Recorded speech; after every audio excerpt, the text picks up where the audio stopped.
Femi Falana, Peter Obi, and others have been calling out NNPC for their deceit and lies. A few weeks ago, the NNPC came out to say that they have not been able to supply enough petroleum products to downstream sector because it's due to thunder, rainfall, and all of that. And yesterday, they came out finally to tell us that they are owing suppliers. That is why they have not been able to, to supply enough petroleum products. Today again, we are seeing that the price of petrol have changed officially to 1,000 naira. And which one is it? Is this a gimmick to increase the price of petroleum product, or you actually you are not able to pay supplier? Or is it actually due to rainfall, thunder, and wind? Which one is it exactly? NNPC, just stop deceiving Nigerians and come out and tell us the truth. Simple and straight. Before we go into the details of today's news, if this is your first time here, please subscribe to this channel, like this video. Former presidential candidate Peter Obi has called out Bola Ahmed Tinubu-led government over the persistent fuel scarcity and conflicting reports on subsidy payments. In a statement on social media, Obi, the Labour Party's flag bearer in the 2023 election, demanded transparency in the operations of the Nigerian National Petroleum Company Limited, particularly in its financial dealings and plans for the future.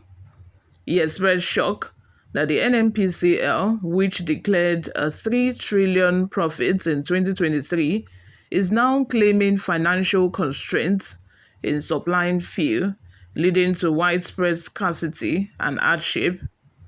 Obi attributed the fuel crisis to the government's ineptitude, citing the struggles of the $20 billion Dangote refinery and other modular refineries to secure crude oil supply, as well as the Nnpcl's search for outside operators for its refineries. He insisted that the Petroleum Industry Act mandates an open and transparent Nnpcl and called on the government to come clean on the issues and take responsibility for the mess. Obi's statement reads, Nigerians must stop at nothing in demanding for transparency in the operations of government, especially critical agencies like the state-owned Nnpcl, whose activities appear to be shrouded in secrecy. The conflicting reports on subsidy payments have left Nigerians in the dark, unsure of what is happening in this all-important company. It is very curious that the Nigerian National Petroleum Company Limited, Nnpcl, which declared a 3 trillion profit in 2023, is coming up with a bizarre claim of financial constraints in supplying fuel. The fuel scarcity crisis, characterized by endless queues and untold hardship, is a direct result of a government's ineptitude. The $20 billion Dangote refinery and other modular refineries struggles to secure crude oil supply, and Nnpcl's search for outside operators for its refineries are further proof of this administration's gross incompetence. We demand a better level of transparency in Nnpcl's operations, financial dealings, and plans for the future. The Petroleum Industry Act mandates an open and transparent Nnpcl. We should not stand idly by while this government violates our laws. We demand that this administration come clean on these issues and take responsibility for the mess it has created. We should not rest until we uncover the truth and hold those responsible accountable. The Nigerian people deserve better. You all, what are your thoughts? Let's have them in the comment section. It's just been Igiaga with our NNPC. NNPC, what is happening exactly? Is it that this is a gimmick for you to increase fuel price, or you're actually owing the suppliers? What is actually going on? Nigerians need the NNPC to come out clean, to tell us what exactly it is. Because according to the NNPC declared a profit of 3 trillion naira in 2023. We're in 2024. So what happened?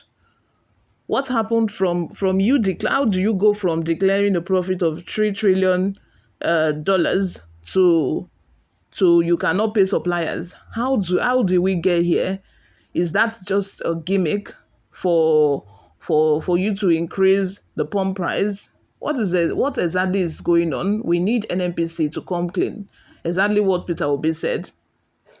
Before we go, guys, let's take a look at some of the reactions we got online.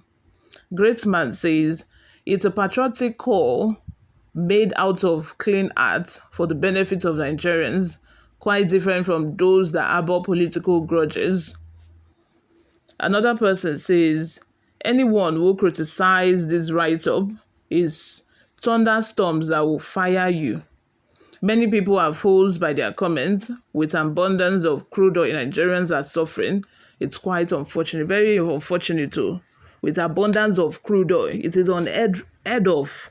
We are the country producing crude oil. In fact, we are supplying to other countries, and we are still the ones suffering from fuel scarcity. Hey, God.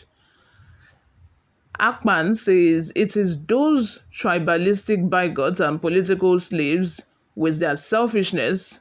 They are the people who consistently undermine Peter Obi's constructive criticism of government growth incompetence in handling the affairs of this country. Ademola says, is there any government in Nigeria that did not experience fuel scarcity? But this one is a lot. This one is like every 6 or 3 months. It's a normal thing in Nigeria that, there will be fuel scarcity once in a while. The government would even increase pump price. But this one is just only been less than 2 years. I don't think it's up to a year and a half that he has become the president. And, since he became the president, since the announcement on the swearing in saying that there's no more subsidy, I think we've experienced scarcity for more than 5 times, which is unusual, Tinubu is not the first and won't be the last. Even in America, with scores of refineries, still have shortfalls of supplies. Stop politicizing every situation. This is not about politicizing any situation. This scarcity has been more than it usually was. This type of scarcity that we have experienced in a space of less than 2 years, it's extraordinary. Let me put it that way. It's more than we usually experience. We know that once in a while we experience scarcity, but this one, you don't pass, be careful. Be careful. You all, what do you think? Let me have your thoughts and opinions in the comment section. Subscribe to this channel if you haven't already done that. I'll see you all in my next video. Bye for now.